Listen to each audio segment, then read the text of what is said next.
kulanti wanaagsan daawadayaal ku soo dhawaada qaybtii afaraad ee sheekadii ma waxaan u dhintay jacaylkii nagaad. haddaba waxaynu daawadayaasha inala soo xiriiray iyo kuwii ku xirnaa sheekada uga cudur daaranaynaa hakadkii ku yimid sheekada oo xal loo helay. haddaba qaybtii saddexaad ee sheekadu waxay inoo maraysay cabdulaahi oo inta wacis yiri nagaad taleefankiisii gacanta ku arkay fariin qoraaleed lagu soo koobay maya oo ka yimid nagaad oo dalabaadkiisii jacayl diidma qayaxan horay u duldhigtay. wuxuuse u qaatay inay arrintii shalay daba socoto isagoo la yaaban hal adayga gabadha ayuu mar dambe arkay fariin calaacal ah oo uu u diray erayadeedana ay ka mid ahaayeen naftanku ogolay kuu abaalsidee kuu abaydinka ah ee kugu indhala u shamaad u qaban.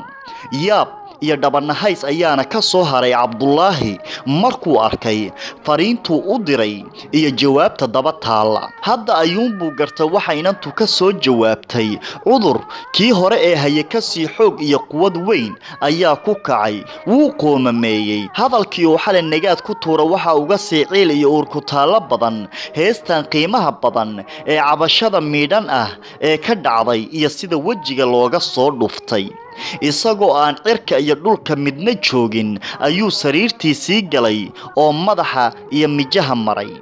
muddo markuu hurday ma uusan ogeyne waxaa toosiyey taleefankiisii gacanta oo soo dhacayay. sheedda ayuu ka eegay magaca laga soo garaacayo mise waaba nagaad. wuu ka naxay ma qabataa iyo ma iska daysaa ayuu isku qabtay. kuma dhagaysan karo oo waa waxaan dhacayna markay isbariidiyeen ayay weydiisay xaalkiisa. weliba marka ay faraxsan tahay siday u odhan jirtay ayay u weydiisay.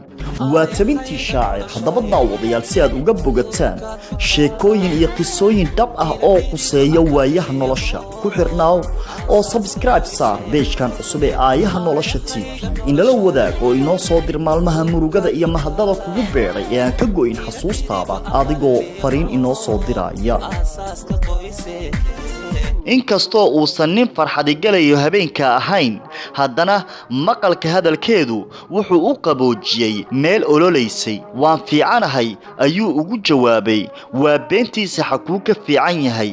wuxuu dhex maquuranayaa mawjado kulul wuuse is adkaynayaa. maxaad haysaa ayay sidii qof aan waxba u dhimin ku tidhi. waxba ma hayo ayuu ku yidhi isagood moodo bukaan hadalka qasbanaya. miyaad seexatay maxaa ku helay ee codkaaga ka si ah ayay weydiisay iyadoo dareentay isbeddelka laga dheehan karayay cabdulaahi codkiisa. waxba ima helin ee waan sii seexanayay ayuu ku yidhi cabdulaahi nagaad. okay habeen wanaagsan iska seexa beri baan kula soo hadlayaa ayay nagaad cabdulaahi ku tidhi.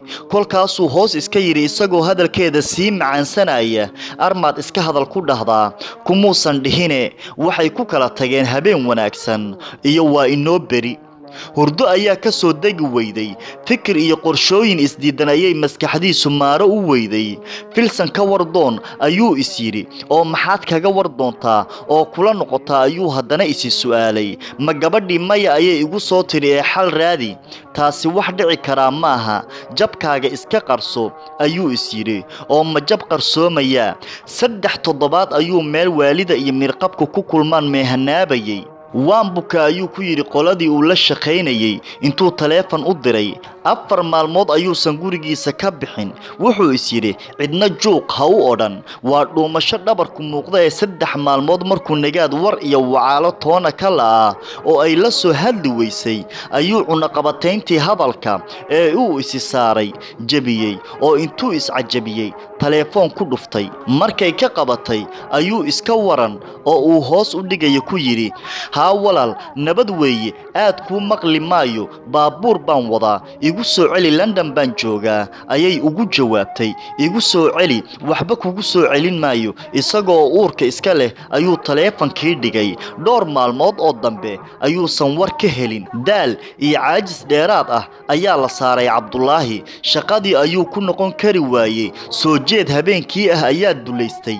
dhakhtarkiisii ayuu maciin biday. jacayl baa ihaaye odhan kari maayo laakiin astaamihii kale oo dhan ayuu u tilmaamay xumad baa kugu yuururta ayaa lagu yiri shaqada waa inaad ka nasataa kaniinigaasna liq oo waqtigiisa qaado ayuu dhakhtarkii kula taliyay Cabdullaahi hurdo xad dhaaf ah ayaa ku soo degtay duray baa igu dhacay lafaha ayaa i xanuunaya dhabarka ayaa la iga qabtay qof walba sheeko nooc kale ah ayuu ugu waramay Filson oo waayadan ayaan is arag ayaa istiri bal Cabdullaahi ka wardoon inta gurigii ku soo gargaraacday ayay cod dheer waxay ku tiri waryaahe maxaa sidan kuu galay sidee si ugu egyahayba malaha ma oga garkii baa ku baxay timihii buusan feedhan ama shanlaysan wajigana maba uusan dhaashan war ma soo galaa ayay weydiisay haa soo dhaaf maxaad u soo gali weeday inta ku yiri ayuu u soo horgalay dhankii qolka fadhiga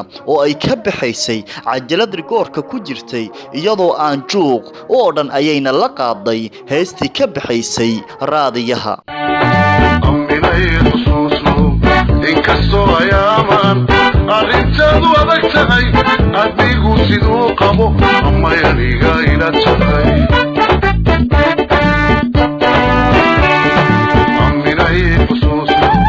inkastoo ayaaman arrintadu adag tahay adigu siduu qabo ama aniga ila tahay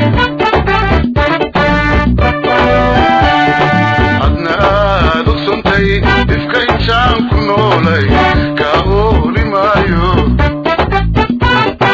adna aad ogsontay ifka intaan ku noolay ka ooli maayo ninkale aroski ku abaabulaan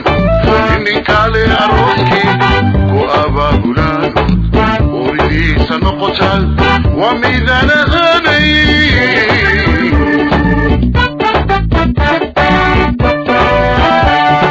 arrin waxaan ku qoynaba soo ururi talado isu imashadeeni arbacada habeenkii afar saamarkii khayroo ahaatee aaminay xusuuso